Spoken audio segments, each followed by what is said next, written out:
I'm here with the great Tim Brando. I obviously thank you for the time. I know you were on the call of that Elite Eight matchup, 1998 Rhode Island Rams versus Stanford. I know for other reasons, it also was a special moment for you in calling that game. Can you just discuss kind of about that moment and really just about that game? Again, for you or I, one of those moments, it was an amazing run, but obviously it was pretty heartbreaking in the end. Yeah. Well, let me say this to make you feel better. Okay.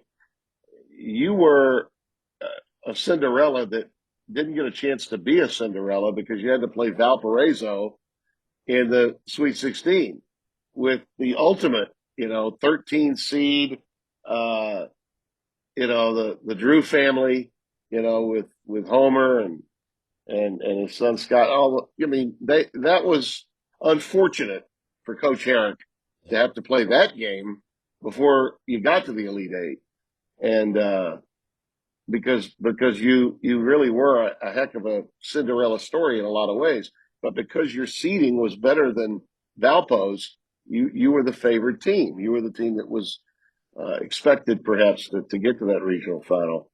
Um, 1998 was a big year for me personally and professionally. I had just started. I'd been working at CBS, but I'd been elevated to the host of College Football Today because I got the NFL back. CBS had the Olympics in Nagano, the winter games, and I got to work with Billy Packer a ton because Jim Nance was over in Japan, uh, and I felt like my star was beginning to rise a little bit. When I got paired with Al McGuire, he was really the last of the what I would call Mount Rushmores of college basketball analysts that I had not worked with, and I dreamed of working with him. I thought Dick Enberg, Billy Packer, and and Al McGuire were the best trio broadcasting in any sport, not just basketball, but in any sport. And we just lost Billy, and I got to work with him a lot in the ACC as well as CBS. But getting to work with Al, basketball's first flower child, he was so unique.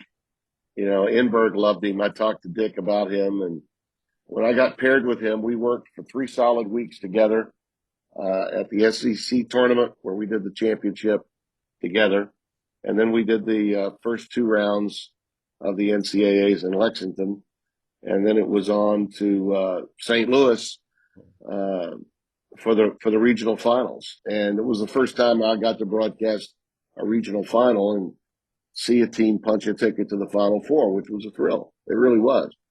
So I'll start there and just say that it's always going to be memorable for me, Yeah. thinking back to that '98 regional and the regional final especially. Tyson Wheeler and Catino Mobley were, I think, the best pair of guards on any team in that tournament field left at that time. They were proof positive of when the game slows down in tournament play, if you've got great guards, and especially two that can move from the point to the shooting guard, and you really wouldn't know the difference. That's pretty amazing. And they had obviously Preston Murphy coming off the bench who could also fill it up. And Luther Clay was a plugger. He was a great role player. And Antonio Reynolds Dean could could get in there and play big man ball with just about anybody. And he was undersized in a lot of cases, but he was tough. And that Stanford team had a ton of size, if you recall. Yeah. And he just got in there and muscled with him. He really, really did. And it was a tremendous game. I mean, it's a tremendous game. Two great coaches, Herrick on one side and Stanford. Mike was he was that's a guy that probably should already been to a final for himself. So uh, that particular play on that inbounds pass, Al was waiting for a foul. He got a foul. You got a foul, and I don't think there's any question. Arthur Lee uh, got. Was it Catino or was it Tyson? I'm trying to remember which one. I believe it was Catino, wasn't it? Aquino. It was Coutinho. I think he got him at the body. I do. Yeah. But in that moment, that in that quick moment, sometimes that's why coaches always tell you go for the steal first and then foul. And he definitely went for the steal.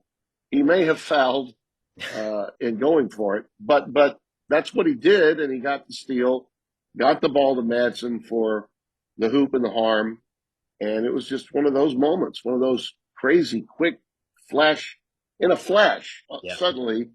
And it was Arthur that made that incredible 3-point shot.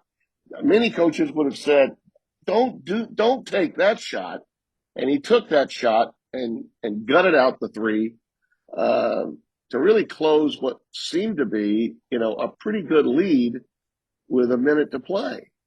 I mean, that all happened. I want to say the lead was 6 or 7 with 59, 58 seconds to go, Yeah. and it went away that quickly. Yeah. So it was one of those miracle moments for another team, yes, but those kids from Rhode Island played their hearts out, and I know they remember. They'll always remember the run that they made, and they should, Yeah. um, because it was tremendous. And for me personally and professionally, um, it's something I'll never ever forget. No, absolutely. Yeah, I always say, even looking back, and doing kind of what this film I've been working on is just as much as obviously, there were times where Rhode Island kind of gave it away, but Stanford also everything they had to Yeah, do, they did, and they did. Yeah, yeah, yeah, yeah, and it's one of those things, like you said, if you would have told Rhode Island fans before you're going to make it to the Elite Eight, you'd take that, but yeah, then you're that close. yeah. Obviously, It was the way you lost. Mike Montgomery said after the game just that. Well, I talked to Mike, and he was obviously he had been knocking on the door of going to Final Fours with teams that had better players than the ones that he had on that team. He just said, every now and then, as a coach, you're doing everything and saying all the things that you want to happen, and you're praying will happen, and you got to coach your guys with the mentality that this could happen, but very rarely does it happen. Yeah. And that time it did. This season, and Montgomery is going to his first Final Four. Congratulations, Coach. Mobley with a three at the buzzer. But the Cardinal give the Pac-10 an entry into the Final Four in San Antonio.